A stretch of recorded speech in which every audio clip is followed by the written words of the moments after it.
नमस्कार मैत्रिणींनो, कशा आहात तुम्ही? चला तर मग आपण वाळवण रेसिपी पाहतच आहोत. तर त्यातले आपण बघूया साबुदाण्याचे पळी पापड. करायला खूप सोपे आणि चवीला अप्रतिम भन्नाट असे लागणारे आपण पापड्या करत आहोत. चला तर मग रेसिपी बघू. तर आपण साबुदाणा घेतलेला आहे 1 किलो. बरोबर परफेक्ट मेजरमेंट मी इथं सांगत आहे, तर ते निघून जाईल. 1-2 पाण्याने छान आपण स्वच्छ हे थोडंसं रगडून स्वच्छ साबुदाणा धुवून टाकूयात. हे सगळं पाणी आपण काढून टाकूयात आणि ह्याच्यामध्ये आपण दुसरं स्वच्छ पाणी ॲड करून घेऊयात. हे बघा, दुसरं पाणी घ्यायचं. एक बोटाचं आपलं एक कांड त्याच्यामध्ये बुडला हवंय इतकं आपण पाणी टाकून हे आपण झाकून एक रात्रभर असंच ठेवणार आहोत. जवळपास 7 ते 8 तास असंच ठेवायचं. चला तर आपण दुसऱ्या दिवशी बघूयात. हे बघा, मी रात्री साबुदाणा भिजत घातलेला होता, तर आता बरोबर सकाळी मी 7 वाजता साबुदाण्याच्या पापड्या करायला घेते. तर बघू शकता तुम्ही छान साबुदाणा किती फुगला आहे. थोडासा कमी होता, तर आता पूर्ण पातेलं भरलेलं आहे. तर असंच साबुदाणा दाबून बघायचा पूर्ण स्मॅश होतोय का. तुम्ही बघू शकता मैत्रिणींनो, छान आपला साबुदाणा फुगला आहे आणि भिजलासुद्धा आहे. तर आपण हे दुसऱ्या प्लेटमध्ये काढून घेऊया, जेणेकरून आपल्याला पाण्याचं मेजरमेंट करता येईल. तर मी सगळं शाबू काढून ठेवलेला आहे दुसऱ्या प्लेटमध्ये. तर त्याच पातेल्याने मी 2 पातेले बरोबर पाणी घेणार आहे. म्हणजे जेवढा साबुदाणा त्याच्या दुपटीने पाणी घ्यायचं आपल्याला. तर मी इथे बरोबर 2 पातेले पाणी घेतलेले आहे आणि या पाण्याला आपण उकळी येऊ देणार आहोत फुल गॅसवर. पाण्याला खळखळीत उकळी आली पाहिजे, तरच आपण पुढची प्रोसेस करूया. झाकून ठेवायचं आणि 10-15 मिनटं फुल गॅसवर उकळी येऊन जाते. तोपर्यंत मी इकडे बटाटे घेतलेले आहेत बरोबर 1 किलो. 1 किलोला 1 किलो मी इथे बटाटे घेतलेले आहेत समप्रमाणामध्ये. तुम्ही बटाट्याची क्वांटिटी कमी जास्तसुद्धा करू शकता, काहीच हरकत नाही. तर छान स्वच्छ मी इथे बटाटे धुवून घेतलेले आहेत, माती वगैरे असते त्याला. तर छान खिसून घेतलेले आहेत पाण्यामध्ये. 2 पाण्याने धुवून घेतले बटाटे आणि याच्यामध्ये सुद्धा खाली प्लेटमध्ये मी पाणी घेतलेलं आहे. छान खिसणी घ्यायची आणि बटाटे आपण खिसून घेणार आहोत. एक छोटी साईज आहे आणि एक मोठी साईज आहे. मी मोठ्या साईजनेच खिसून घेते, म्हणजे मोठे मोठे बटाट्याचे जे तुकडे आहेत ना, ते छान वाटतात खिसलेले, मोठे मोठे चकते. तर हे बघा, सगळे बटाटे मी आता खिसून घेतलेले आहेत. पाण्यामध्ये भरपूर पाण्यात ठेवायचे, जेणेकरून लाल पडणार नाहीत. तर इथं पाणी आपलं बघूयात पूर्ण तापले का. हां, पूर्ण आपलं पाणी येते कडक तापलेलं आहे. जवळपास उकळीच यायला बाकी आहे. असंच गरम पाण्यामध्ये आपण 1.5 चमचा मीठ टाकणार आहोत.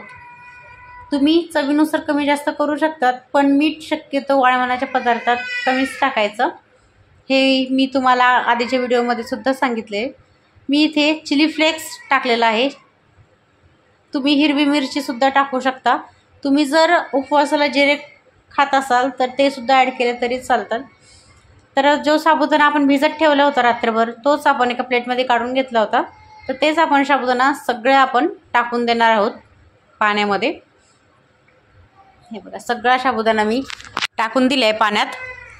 आपण आता हलवून घेऊयात आणि याला छान आता परत खळखळीत उकळी येऊ द्यायची, कारण साबू टाकल्यामुळे क्वांटिटी तुम्ही बघू शकतात वर आलेला आहे. तर उकळी यायला एक 5 मिनटं तरी लागतात. तर झाकून ठेवायचं नाही, असंच आपण त्याला उकळी येऊ देऊयात.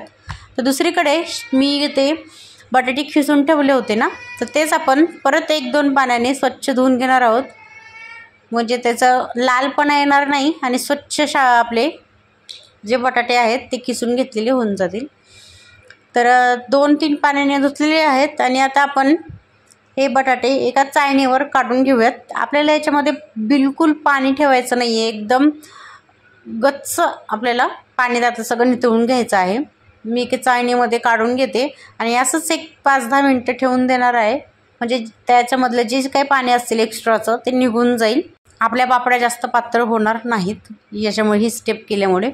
तर हे बघा, या मिश्रणाला छान आता उकळी आलेली आहे. तुम्ही बघू शकता साबुदाणासुद्धा थोडा थोडा ट्रान्सफर व्हायला लागलेलाच आहे. ह्याचा कलर चेंज होतो आहे, याचा पाण्यासारखा जरा जरा कलर होतो आहे साबुदाण्याचा.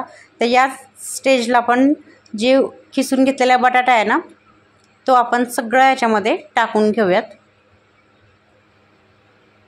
हां, मस्त चमच्याने छान आता आपण हलवून घेणार आहोत। तुम्ही बघू शकता मैत्रिणी, आधी अर्धी क्वांटिटी होती, पाणी आपण अर्ध घेतलेले, डबल साबुदाणा घेतल्यामुळे ते छान फुगलेले आणि भरपूर अशा आपल्या ह्या पापड्या होतात।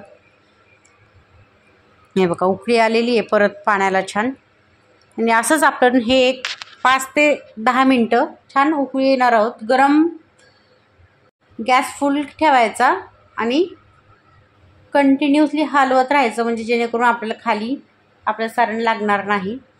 बघू शकतात हे बघा, बटाटा एका हाताने असं थोडंसं नखाने दाबून बघायचं, तर दबत असेल तर म्हणजे आपलं झालेलं आहे। आणि साबुदाणासुद्धा छान ट्रान्सपरंट झालेला आहे, त्याच्यामुळे आपण हे थंड करून घेऊयात। तर हे थंड होतच आहे तोपर्यंत मी सकाळचा चहा पिऊन घेते, कारण सकाळी सकाळी पापड्या वगैरे करायचे म्हटल्यानंतर एनर्जी पाहिजे की नाही, त्याच्यामुळे चहा पितेच आहे। तोपर्यंत हे सगळं आपण सारण थंड करून घेऊयात। तर हे बघा मी आता गच्चीवर आलेली आहे आणि पापड्या घालायला सुरुवात करून घेतलेली आहे। तर हे या पापड्याचं सारण नक्कीच तुम्ही थंड होऊ द्या मैत्रिणींनो, एक अर्धा तास तरी। एक तर ते आपलं सारण थंडसुद्धा होतं आणि आपण हे गरम गरम प्लास्टिकवर घालू शकतो, पण प्लास्टिकवर गरम गरम घातलं तर हायजेनिक आहे नाही का, त्याच्यामुळे थोडंसं थंड होऊ द्यायचं अर्धा तास। आणि छान मस्त पापड्या आपल्या सगळ्या घालून घ्यायच्या आहेत। हे 2 दिवस कडकडीत उन्हामध्ये वाळून आपण घेतलेले आहेत। तर बघू शकतात छान आपण पापड्या झालेल्या आहेत वाळून, कडकडीत खणखणीत वाळण झालेले आहेत। तर चला तर मग दुसऱ्या साईडला मी गॅसवर तेल तापत ठेवलेलं आहे, तर आपण या पापड्या तळून घेऊयात।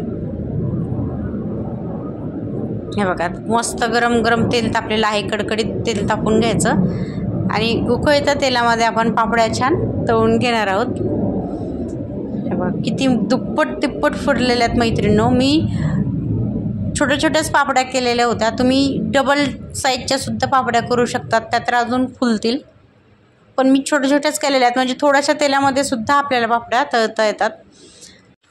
तर अप्रतिम अशा आपल्या पापड्या झालेल्या आहेतच। तर मी तुम्हाला ह्या तोडून दाखवते, किती क्रिस्पी आणि कुरकुरीत अशा झालेल्या आहेत। हे बघा मैत्रिणींनो किती मस्त, वा वा, बघता क्षणी खाण्याची इच्छा होत आहे।